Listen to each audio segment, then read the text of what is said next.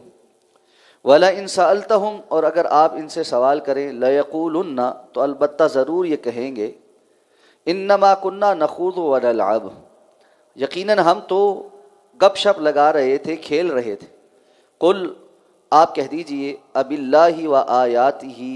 کیا اللہ کے ساتھ اور اس کی آیات کے ساتھ، و رسولہ، اور اس کے رسول کے ساتھ، کنتم تستہزئون، تم استہزاء کرتے ہو۔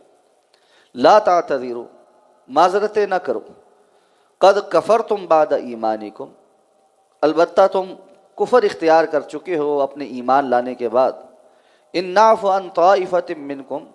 اگر ہم درگزر کر دے تم میں سے ایک گروہ پر سے، نعذب طائفۃ، تو ایک گروہ کو عذاب دیں گے، بانہم کانوا مجرمین، کہ یقیناً وہ تھے ہی مجرم۔ منافقین کی روش اور ان کے کرتوتوں کا ذکر ہو رہا ہے، تو فرمایا کہ کیا یہ جانتے نہیں کہ جو بھی اللہ اور اس کے رسول کے مقابل آئے گا، اللہ تعالیٰ نے اس کو ہمیشہ کے لیے جہنم کے اندر ڈال دینا۔ یحادد اللہ، یہ لفظ حادہ سے ہے، حادہ کہتے ہیں ایک جانب کو، یعنی ایک جانب اللہ اور اللہ کے رسول ہوں اور دوسری جانب یہ مد مقابل کھڑے ہوں۔ تو جو کوئی بھی اللہ اور اللہ کے رسول کے مد مقابل آئے گا، اللہ کا فیصلہ اس کے لیے یہ ہے کہ اللہ نے اس کو ہمیشہ کی ابدی جہنم کے اندر ڈالنا ہے۔ اور فرمایا ذالک الخزی العظیم، یہ ہے جو بڑی رسوائی ہے۔ منافقین کو اس بات کی طرف زیادہ توجہ اس لیے دلائی گئی ہے کہ دنیا کے اندر ان کا ظاہری طور پر ایمان قبول کرنا اس لیے تھا کہ دنیاوی رسوائی سے بچ جائے اور مسلمان ہونے کے جو فوائد ہیں وہ ان کو حاصل ہو جائیں۔ تو اللہ نے فرمایا اگر دنیا میں تم رسوائی سے بچ بھی گئے تو اسی حالت میں موت آئے گی کہ تم اللہ اور اللہ کے رسول کے خلاف سازشیں کرنے والے اور اللہ اور اللہ کے رسول کے مقابل آنے والے ہو، تو اللہ نے تمہیں جہنم کی آگ میں ڈالنا ہے۔ اور حقیقی رسوائی تو وہ ہے، بڑی رسوائی تو یہ ہے۔ اور فرمایا اصل میں ان کا معاملہ کیا ہے، یہ ڈرتے رہتے ہیں کہ کوئی ایک صورت نازل ہوگی اور جو کچھ ان کے دلوں کے اندر چھپا ہوا ہے ابھی مسلمانوں پر ظاہر نہیں، اللہ وہ ظاہر کر دے گا، اور اس صورت کے اندر اللہ نے اس کو ظاہر بھی کر دیا۔ اس لیے سورہ التوبہ کے جو صفاتی نام ہیں ان میں سے ایک نام الفاضحہ بھی ہے، عیاں کر دینے والی، پول کھول دینے والی۔ اس صورت نے منافقین کے جتنے جو بہانے تھے ایک ایک کر کے ان سارے بہانوں کو مسلمانوں کے سامنے عیاں کر دیا، ان کا پول کھول دیا۔ تو فرمایا اللہ رب العزت سے تم ڈرتے نہیں ہو، لیکن اس بات سے ڈرتے ہو کہ کوئی صورت نازل ہوئی اور اس کے اندر تمہارے پول کھول دیے جائیں گے۔ قل استہزئوا، آپ کہیے کہ ٹھیک ہے تم استہزاء کرتے رہو، مختلف مواقع پر یہ اللہ رب العزت کے بارے میں، اللہ کے رسول کے بارے میں، دین کے احکامات کے بارے میں تمسخر اڑاتے تھے۔ تو اللہ رب العزت نے فرمایا ان اللہ مخرج ما تحذرون، تم جتنا مرضی ڈرو کہ کہیں کوئی صورت نازل نہ ہو جائے، تمہارے کرتوت پتہ نہ چل جائیں، اللہ ضرور تمہارے کرتوت واضح کر کے چھوڑے گا۔ اور اگر آپ ان سے پوچھیں گے کہ یہ تم نے کیا کیا ہے، یہ استہزاء کیوں اڑایا ہے، بسا اوقات رسول اللہ صلی اللہ علیہ وسلم کو وحی کے ذریعے بتلا دیا جاتا تھا، جیسے یہاں منافقین کے کرتوت وحی کے ذریعے بتلائے جا رہے، اور بسا اوقات جو لوگ ارد گرد اہل ایمان کوئی بات ان کی سن لیتے تھے وہ آ کر رسول اللہ صلی اللہ علیہ وسلم کو بتاتے تھے، جیسے جو ہے اللہ کے رسول صلی اللہ علیہ وسلم کو عبداللہ بن ابی کی جو باتیں آپ کے متعلق اس نے کہی تھی سورہ المنافقون میں جس کا تذکرہ ہے، وہ زید بن ارقم رضی اللہ تعالیٰ عنہ نے آ کر بتائی۔ تو جب ان سے پوچھ تاچھ کی جاتی تھی تو یہ دوسری جگہ قرآن نے کہا ہے کہ قسمیں اٹھا اٹھا کر انکار کر جاتے ہیں، اپنے ایمان کا یقین دلاتے ہیں۔ اگر گواہ بڑے واضح ہوں اور بات سے منکر نہ ہو سکتے ہوں، ویسے تو منکر ہو جاتے ہیں قسمیں اٹھا اٹھا کے، لیکن کسی ایسی جگہ پھنس جائیں جہاں بات سے انکار ممکن نہیں، تو پھر کیا کہتے ہیں انا کننا نخوض ونلعب، ہم تو ایسے مذاق کر رہے تھے، کھیل تماشا کر رہے تھے۔ اللہ فرماتے قل اب اللہ و آیاتہ و رسولہ کنتم تستہزئون، کیا اللہ اور اللہ کی آیات اور رسول ہی تمہیں ملے ہیں جن کا تم نے استہزاء کرنا ہے، جن کے بارے میں تم نے تمسخر کرنا ہے؟ یہ جو معاملہ ہے نا، اس میں رک کر بڑی توجہ کرنے کی ضرورت ہے۔ ہمارے ہاں بہت سارے لوگوں کا یہ طرز عمل ہے کہ انہوں نے دینی شعائر کے متعلق لطیفے بنائے ہوئے ہیں، جنت اور جہنم کے متعلق لطیفے بنائے ہوئے ہیں، اور اسی طرح دین کے دیگر احکامات کے متعلق لطیفے بنائے ہوئے ہیں۔ بہت سارے لوگ وہ لطیفے بیان کرتے پھرتے کہ جی جنت کے اندر کوئی بندہ انتظار کر رہا تھا اور اس نے کہا جی کہ اگر کوئی مولوی جو ہے یہاں آیا تو پھر میں وہاں چلا جاؤں گا، اور کسی خاتون نے کہا کہ جی میں جو ہے جنت میں کسی بڑے مولوی سے شادی کروں گی، تو فرشتوں نے کہا انتظار کرو، اور وہ انتظار کر رہی ہے، بہت عرصہ گزر گیا، اس نے فرشتوں سے کہا کہ جی تم نے میری شادی نہیں کرائی، تو انہوں نے کہا بھئی کسی مولوی کو جنت میں آنے تو دو۔ اس قسم کے لطیفے اور اس قسم کی بہت ساری باتیں، اور شاعروں نے یہاں تک کہا کہ جی ایسی جنت کو کیا کرے کوئی جہاں ہزار ہزار برس کی حوریں ہوں۔ یہ اس قسم کی جو باتیں ہیں، یہ اللہ اور اللہ کی آیات کا تمسخر اڑانا، اللہ کے احکامات کا تمسخر اڑانا۔ جنت اور جہنم کوئی مذاق ہے کہ بندہ ان کے بارے میں لطیفے جو ہے وہ کستا رہے اور وہاں کی باتوں کے متعلق تمسخر اڑاتا رہے؟ جنت کا تذکر آئے تو انسان کو شوق ہو اور اس طرف جانے کی توجہ ہو اور وہ اعمال میں تیزی دکھائے۔ جہنم کا تذکر آئے تو اس کے دل پر خوف اور رعب طاری ہو، دبدبہ طاری ہو، اللہ کے عذاب سے بچنے کی وہ صحیح کرے، نہ کہ اس کو لطیفے سوجیں۔ تو یہ قیامت کے متعلق، جنت جہنم کے متعلق، اللہ کے فرشتوں کے متعلق، ان سارے دینی احکامات کے متعلق جو کتاب و سنت میں بیان ہوئے ہیں، لطیفے کسنا، جوڑنا اور ایک دوسرے کو پھپتیاں کسنا، یہ منافقین کا کام ہے، یہ اہل ایمان کا کام نہیں۔ انسان کے دل میں ایمان کمزور ہوتا ہے تو وہ اس قسم کی حرکتیں کرتا ہے۔ اس لیے اللہ کے رسول صلی اللہ علیہ وسلم کی جو صحیح بخاری کی حدیث ہے، جس میں آپ نے فرمایا کہ جو بندہ اس بات کی گواہی دیتا ہے کہ اشہد ان لا الہ الا اللہ واشہد ان محمدا عبدہ ورسولہ وان عیسی عبد اللہ ورسولہ وکلمتہ القاها الی مریم وروح منہ وان الجنۃ حق وان النار حق، یہ ساری شہادتیں دیتا ہے کہ اللہ کی توحید پر میں ایمان لاتا ہوں، اللہ کا کوئی شریک نہیں، محمد صلی اللہ علیہ وسلم اللہ کے بندے اور رسول ہیں، حضرت عیسیٰ علیہ السلام اللہ کے بندے اور رسول ہیں، اور وہ کلمہ ہیں جو اللہ نے حضرت مریم علیہ السلام کی طرف القاء کیا تھا اور اللہ کی طرف سے بھیجی گئی روح تھے، اور اس بات کی گواہی دیتا ہوں ان الجنت حق، کہ جنت مبنی بر حق ہے، وان النار حق، اور جہنم مبنی بر حق ہے، یعنی حقیقتاً دونوں موجود ہیں۔ یہ میرا ایمان ہے، اللہ نے بتایا جنت بھی تیار ہے، جہنم بھی تیار ہے۔ یہ بندہ باقی کچھ اعمال میں کمزوری بھی کر جائے، ادخلہ اللہ الجنت علی ما کان علیہ من العمل، اللہ اس کو جنت میں داخل کرے گا خواہ اس کا عمل کمزوری کیوں نہ ہو۔ اس لیے یہ گواہیاں ہیں، جنت اور جہنم اور دیگر امور یہ استہزاء کے لیے نہیں ہیں اور مذاق کے لیے نہیں ہیں۔ تو منافقین قسمیں اٹھا اٹھا کے کہتے تھے وہ جو ہم نے تو مذاق کیا تھا، اللہ نے فرمایا تمہارے پاس مذاق کرنے کو اللہ رب العزت کی ذات، اللہ کی آیات اور اللہ کے رسول ہی رہ جاتے ہیں۔ لا تعتذروا، اب معذرتیں مت پیش کرو، قد کفرتم بعد ایمانکم، تمہاری ان حرکتوں کی وجہ سے تم نے جو ظاہری طور پر ایمان قبول کیا تھا اس کے باوجود تم کفر اختیار کر چکے۔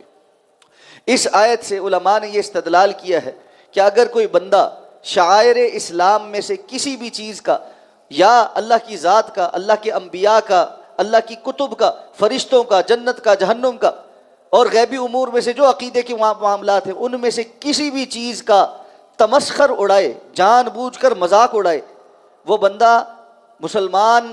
ہونے کے باوجود، یعنی پہلے مسلمان تھا اس نے تمسخر اڑایا، وہ بندہ کافر ہو جاتا ہے، یہ بندہ کافر ہو جاتا ہے۔ اس کو سمجھایا جائے گا کہ وہ اللہ ان چیزوں کا تمسخر نہ اڑائے۔ اگر وہ کہے کہ مجھ سے غلطی ہو گئی اور وہ جو ہے اس سے توبہ کرے، رجوع کرے، تو اس کی توبہ اور رجوع قبول ہے۔ اور کیوں؟ اللہ نے فرمایا ان نعفو عن طائفۃ منکم نعذب طائفہ، اگر ہم تم میں سے ایک گروہ کی سے درگزر بھی کر لیں۔ یہ کون سا گروہ ہے؟ مفسرین نے کہا یہ وہ گروہ ہے جس کو بتایا جائے تو وہ توبہ اور استغفار اعلانیہ کرے کہ ہم اپنی اس بات سے رجوع کرتے، ہم سے غلطی ہو گئی، ہم آئندہ ایسا نہیں کریں گے۔ تو یہ گروہ ہے جس سے اللہ رب العزت درگزر کر دے گا، صحیح معنوں میں اسلام قبول کر لے۔ لیکن اگر نہیں تو نعذب طائفۃ بانہم کانوا مجرمین، دوسرے گروہ کو تو ہم عذاب دیں گے ہی دیں گے، اس لیے کہ وہ تھے ہی مجرم۔ یعنی ان کا ایمان بھی پہلا والا ایمان کا بھی کوئی اعتبار نہیں ہے، اس لیے کہ انہوں نے وہ بھی صرف دوسروں کو دکھانے کے لیے قبول کیا تھا، وگرنہ یہ تمسخر اڑانے والا بندہ اور بعد میں اپنے اس تمسخر کے اوپر ڈٹ جانے والا یہ کافر ہے خارج عن علم اللہ. جس کو سمجھا بھی دیا اس کے باوجود وہ کہتا ہے نہیں میں اسی طرح مذاق اڑاؤں گا، یہ کافر خارج عن علم اللہ ہے. کہ اللہ رب العزت، اللہ کے انبیاء، اللہ کے کتب، اللہ کے فرشتے اور جنت اور جہنم اور دین اسلام کے احکامات یہ مذاق اڑانے کے لیے نہیں ہیں، یہ سنجیدگی کا معاملہ ہے. بعض لوگ کہتے ہیں کہ یہ تو بڑا سخت معاملہ ہے، بڑی سخت فتوے دیتے ہیں یہ وہ فلاں، اور یہی وہ لوگ ہیں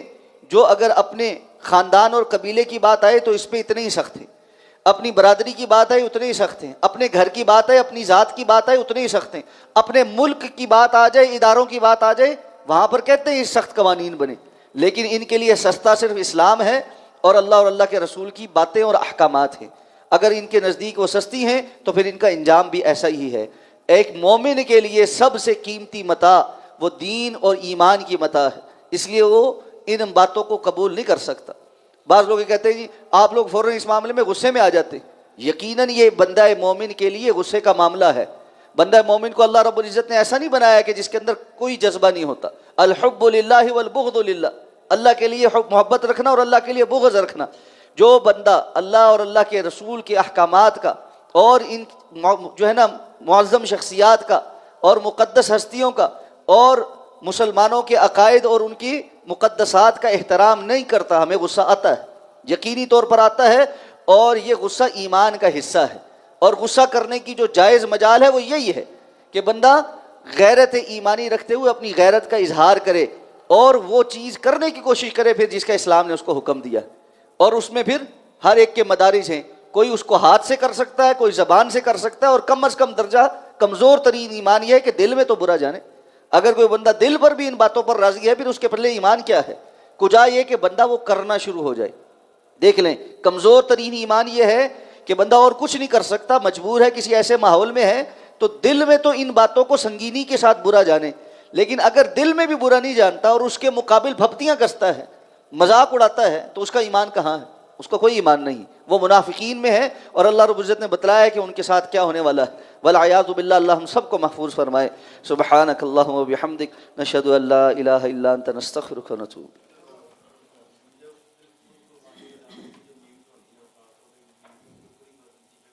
یہ ساری چیزیں قربانی کے دائروں کو، جانوروں کو اللہ رب العزت نے شعائر اللہ کہا ہے، یہ اللہ کے شعائر ہیں.